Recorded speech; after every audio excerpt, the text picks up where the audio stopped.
এই হাতির কবলে পড়ে আমাদের কোনো ফসলই ঘরে নিতে পারতেছি না। এই হাতির সাথে মোকাবেলা করে আসছি, অনেক লোকের প্রাণ গেছে, এই পর্যন্ত প্রায় 12-13 জনের প্রাণ গেছে। ফসলের দাম তো খাই মাছার ধানও হাতি খেয়ে যায় এবং অনেক প্রাণহানি হচ্ছে। আমাদের তো 1 লক্ষ টাকা পরিমাণের ফসল ক্ষতি করে, আমরা মাত্র 10-15 হাজার টাকা বন বিভাগ থেকে পাই।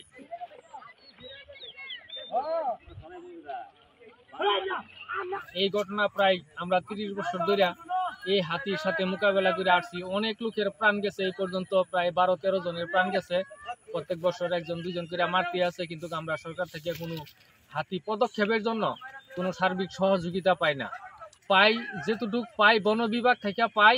হাতি যদি আমন ধান বা বুড়ো ধান ক্ষতি করে, এর মধ্যে আমরা প্রতি 10,000, 15,000 বা 20,000 টাকা পাই, কিন্তু আমাদের তো 1 লক্ষ টাকা পরিমাণের ফসল ক্ষতি করে, আমরা মাত্র 10-15 হাজার টাকা বন বিভাগ থেকে পাই, কিন্তু আমরা সরকারের পক্ষ থেকে আমরা কোনো কিছু পাই না। আগে দেখা গেছে যে লাইট পাইতাম বা কেরোসিন তেল পাইতাম, ওই সমস্ত এখন পাওয়া যায় না। এখন মোটামুটি নিজের আর পরিশ্রমের বিনিময়ে এই হাতির সাথে মোকাবেলা করে আমাদের থাকতে হইতেছে। আমাদের এলাকা থাকা খুব কষ্ট, বুঝছেন। সারা রাত তহকমা থাকতে লাগে, সারা তহকমা রাখি আমরা মানুষের লাঠি লুটিলিয়া লাইট লুটলিয়া তাও ফিরে বল পাত না, ধান জমি বাড়ি ঘর সব ভাঙতেছে। খুব জলযন্ত্রণার মধ্যে আমরা আসছি, বুঝছেন।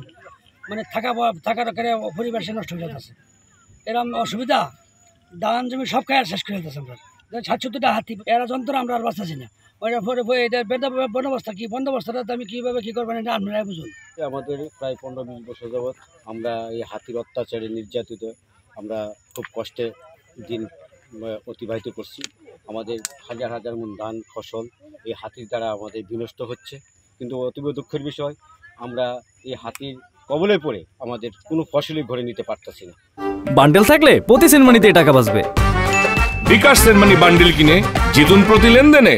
বিশেষ করে হাতিকে জোরপূর্বকভাবে তাড়াতে গেলেও সরকার পক্ষ থেকে এবং বন বিভাগের পক্ষ থেকে আমাদের উপরে বাধা বিপত্তি আসে। এবার হাতির দ্বারা আমাদের লক্ষ লক্ষ মন, হাজার হাজার মন ফসল খুব বিনষ্ট হচ্ছে, এবং এমন কোনো বর্ষ নাই 2-4-5 জন মানুষ এই হাতির কবলে পড়ে আমাদের প্রাণহানি হচ্ছে না। সোলার প্যানেল সিস্টেম যদি সীমান্ত এলাকায় যদি সোলার প্যানেল দেয়, তার টাঙ্গায় দেয়, তাহলে হয়তো বা হাতি মরবে না, আবার হাতি আমাদের এখানে আসতেও পারবে না। তাকে একটা টাচ করবে বা তাকে একটা আঘাত করবে, কিন্তু হাতি মরবে না। ধান চাল ঘর ভেঙে, বাড়ি ঘর ভেঙে মাছার ধান হাতি খেয়ে যায়। ফসলের ধান তো খাই মাছার ধানও হাতি খেয়ে যায় এবং অনেক প্রাণহানি হচ্ছে। সর্বোপরি মিলে যেন হাতির কবল থেকে আমরা আসতে পারি, সেই ধরনের একটা সুব্যবস্থা সরকার যেন একটা প্রকল্প বা সেই ধরনের একটা পরিকল্পনা যেন সরকার বাহাদুর যেন একটা আঁকে, এটাই সরকারের কাছে আমার আকুল আবেদন।